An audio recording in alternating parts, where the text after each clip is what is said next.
What's going on, car family? I'm Ben Wayne. Thank you for joining me in another video. Today, we're here to check out an affordable vehicle, a new affordable vehicle. Manufacturers are starting to see that a lot of people are getting priced out in the entry-level vehicle segment. So thankfully, Buick has come out with the 2024 Buick Envista Avenir. Now, as shown, this one starts at just over $28,000. I believe it's $28,600 to be exact. And for that price point, it's allowing you to get a really fresh looking ride, that does have some tech in it, that doesn't have you feeling left out when compared to other vehicles on the market. This is something that's actually affordable. So let's start off with the design. So up front, you're getting Buick's new design language. You have a fresh grille with silver accents, some functional and non-functional characteristics of the front as well. But overall, it's just a real sleek and smooth design. We have LED headlamps. We have LED daytime running lamps as well.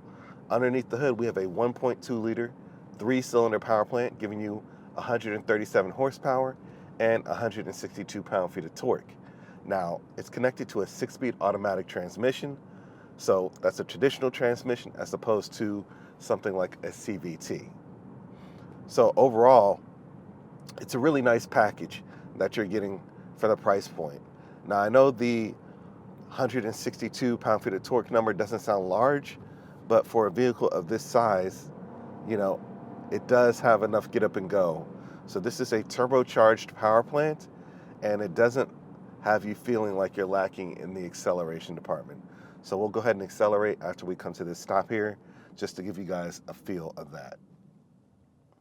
All right, so I'm gonna lay into the throttle.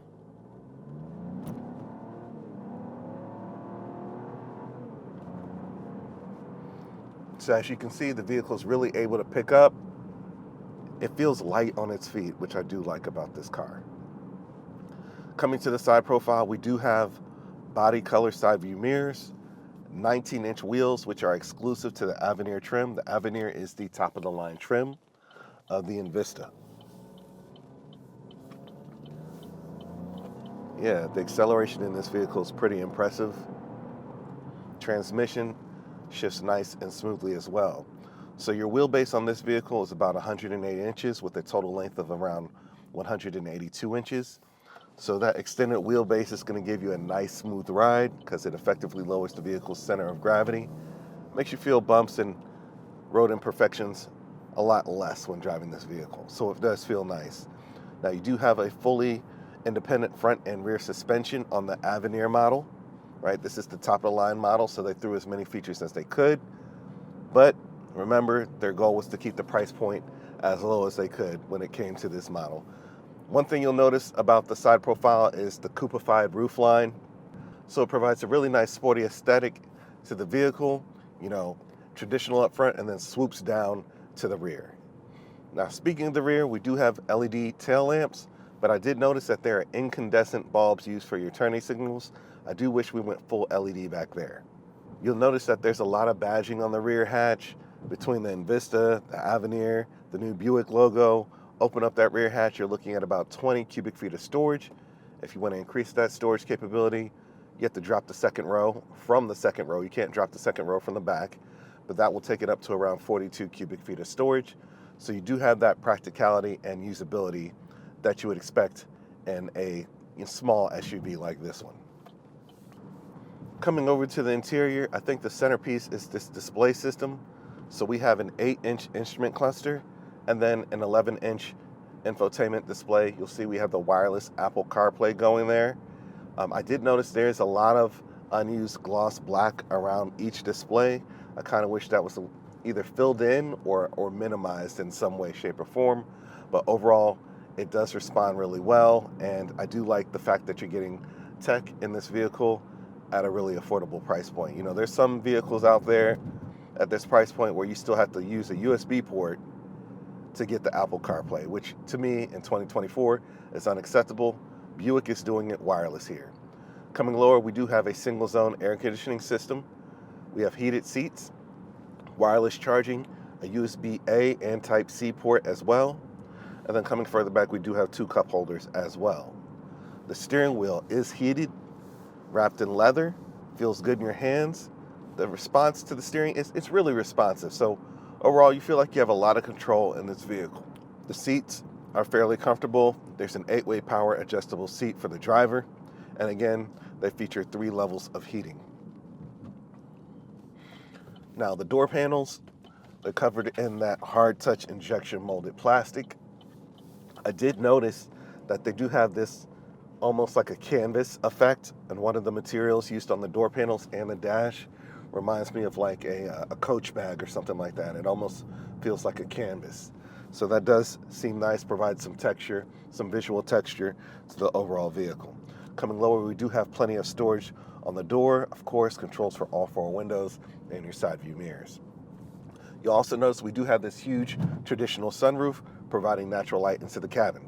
Now, coming to the rear, remember we mentioned that this vehicle does have a 108-inch wheelbase. That's going to translate into additional legroom in the back. You're looking at 38.7 inches of legroom in the rear, which is quite impressive, right? Now, your headroom will come down on you a little bit because you have that coupe-ified roofline, but that 38.7 inches of legroom, again, that is quite impressive. So if you're around 5'11", you'll be pretty comfortable back there.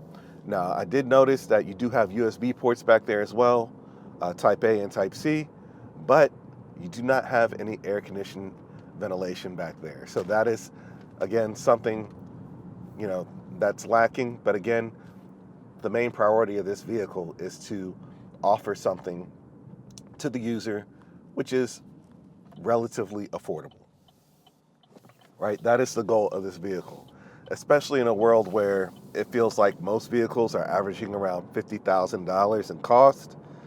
That's like a $900 a month car note. Nobody really wants that. This is something that is affordable. You can pay for it and still afford to be able to do other things. It's one of those cars where you own the car, but the car doesn't own you. So the overall design of this thing is really fresh. I've gotten a lot of comments on it, actually. People are impressed by the look of it, and they probably think it costs a lot more than what it actually does, which goes to say a lot for what the design team did on this thing. This thing looks extremely fresh. 10 to 15 years ago, if you mentioned Buick, you were thinking about, maybe owned by a retired person who lives in Florida, right? That is not the case for this new modern design language. This thing just looks so crisp and fresh with the thin headlamps, the LED daytime running lamps. It's just a really fresh design. The thing almost looks like it's sculpted out of a single piece of metal. So that goes to say a lot for, the effort the design team put into this vehicle. So let me know what your thoughts are on this one. Please remember to like, share, and subscribe to my YouTube channel. This is an affordable vehicle. Is this something you would consider getting as your first vehicle? Let me know what your thoughts are. Until next time, I'm Ben Wayne, the automotive reviewer that YouTube deserves. I'll catch you guys in the next one.